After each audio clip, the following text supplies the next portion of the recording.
할 수만 있다면 일하지 않고 즐기면서 살고 싶다는 생각, 저만 하는 걸까요? 금수저로 태어난 것이 아니라면 쉽게 이루기 어려운 희망사항이겠죠. 그렇다면 젊을 땐 가족들을 위해 열심히 일한다고 해도 은퇴 후엔 편하고 여유 있게 보낼 수 있어야 하지 않을까요? 하지만 현실은 정반대로 나타납니다. 60세는 고사하고 70세가 넘어도 쉴 수 없는 일상이 이어지고 있으니까요. 안녕하세요. 고갈TV 이종범입니다. 오늘 영상은 쉬고 싶어도 쉴 수 없는 은퇴자의 현실에 대해 살펴보겠습니다.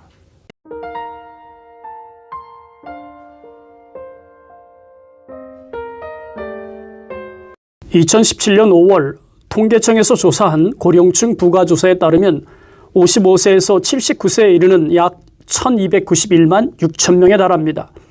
동년도 기준 대한민국 인구는 5136만 명이죠. 그렇다면 55세에서 79세에 해당하는 사람들이 차지하는 비율은 총 인구 대비 약 25% 수준으로 전체 인구 4명 중 1명에 해당하는 걸 알 수 있습니다. 이쯤에서 생각해 볼 것이 있습니다.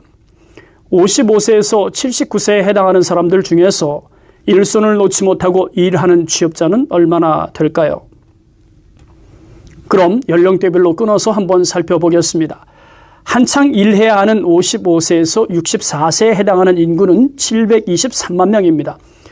그중에서 취업자는 약 68%에 해당하는 490만 명인데요. 이 구간은 앞선 영상에서 말씀드린 것처럼 퇴직 레드존에 해당하는 구간으로 소득 교란이 발생하는 위험 구간입니다. 특히 55세에서 64세는 임금 피크와 연금 공백이 잇따라 발생하는 연령대이기 때문에 가계소득 관점에서 매우 위험한 생애 구간이라는 것을 알 수 있습니다. 그래서일까요? 55세에서 64세에 이르는 10년의 기간 동안 동연령자의 32%에 해당하는 229만 명이 어떤 이유에서든 경제활동에 참가하지 않는 상황이라는 것을 알 수 있습니다. 그렇다면 65세에서 79세 구간은 어떨까요? 도표에서 표기한 것처럼 해당 인구는 568만 명입니다. 그중에서 취업한 사람은 214만 명으로 대상자의 38%가 경제활동에 참여하고 있습니다. 그렇다면 지금까지 말씀드린 55세에서 79세에 이르는 1291만 명 중에서 약 55%가 일손을 놓지 못하고 있다는 것을 알 수 있습니다. 그렇다면 55세 이후 이상자들에게 묻고 싶은 것이 있습니다. 55세 이후 현실적으로 어느 정도의 고정소득이 발생하길 원하시나요? 2017년 통계청 자료를 하나 더 인용해 보겠습니다.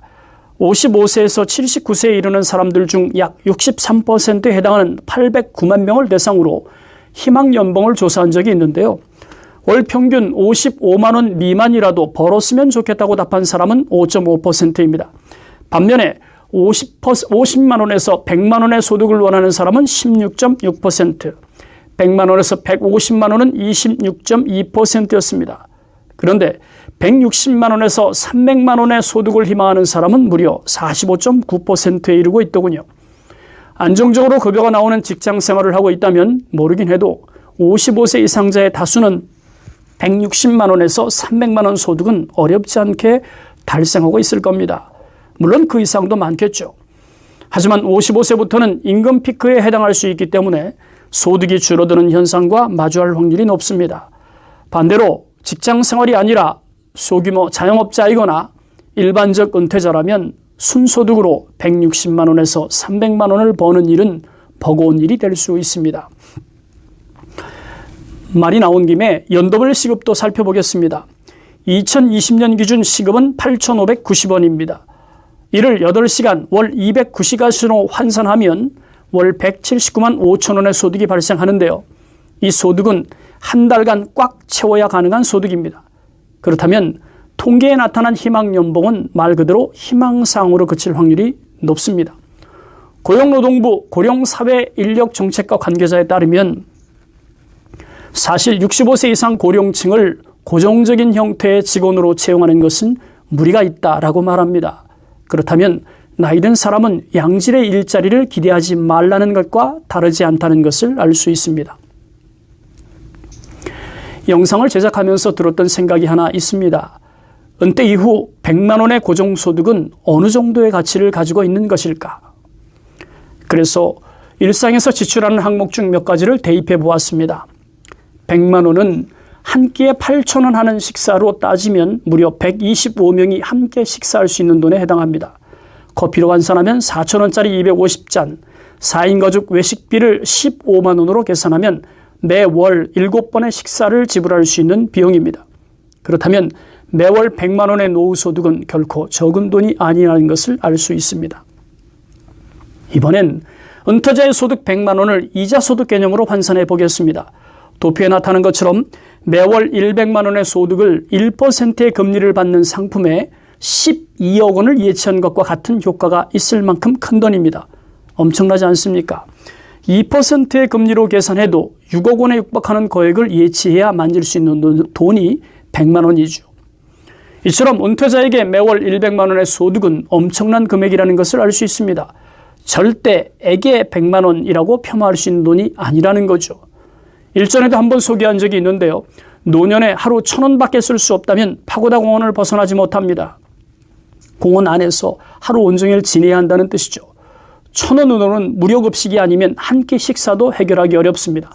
반면에 하루 5,000원을 쓸 수 있는 노인이라면 파고다 공원을 벗어나서 종각까지는 활동 반경이 넓어진답니다. 그만큼 주머니 속에 있는 5,000원을 믿는 거죠. 무료급식으로 한 끼를 해결하지 않아도 된다는 자신감이 깔려있기 때문에 종각까지 활동 반경을 넓히는 것이라고 생각할 수 있습니다. 김밥 천국에서 라면에 공깃밥을 추가할 수 있는 돈이기 때문에 충분히 그럴 수 있다고 보입니다. 하지만 하루에 2만 원을 쓸 수 있는 노인은 격이 다른 행동을 합니다. 먼저 활동 반경은 시청까지 확산될 수 있습니다. 활동에 대한 제약이 없다는 뜻으로 이해하면 좋겠죠. 뿐만 아니라 어느 식당이건 들어가서 원하는 밥을 사 먹을 수 있습니다. 어디 그뿐인가요? 별다방 커피도 눈치 보지 않고 먹을 수 있습니다. 더하여 새로 사귄 친구가 있다면 커피 한 잔을 기꺼이 대접할 수 있는 돈이 바로 2만 원이죠. 그렇다면 노년에 하루 2만 원을 거침없이 사용할 수 있는 사람은 얼마나 될까요? 통계가 없어서 무엇이라 말할 수는 없지만 소득과 비례해서 유추하면 그 숫자가 많지 않을 것으로 생각이 됩니다. 비유이긴 하지만 노년에 매일 2만 원의 지출이 가능하다면 한 달에 60만 원을 지출한다는 얘기죠. 그렇다면 60만 원의 지출은 노년기에 어깨 뽕의 높이를 한껏 지켜 세울 수 있는 힘이 되지 않겠습니까?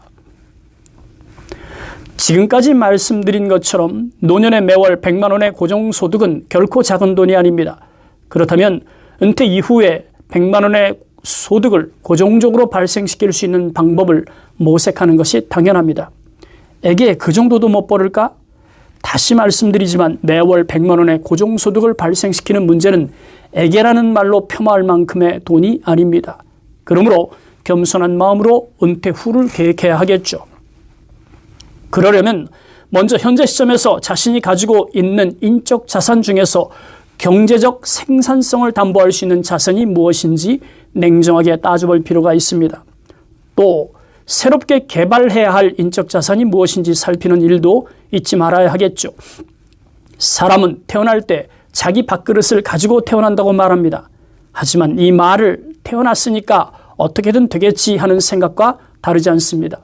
이 영상을 보고 있는 분들 중에서 절대 그런 분은 없겠지만 유행에 기대서 은퇴하는 일처럼 어리석은 사람이 없다는 것을 직시했으면 좋겠습니다. 은퇴 후에 땅을 치고 후회하는 일을 만들지 않으려면 말이죠.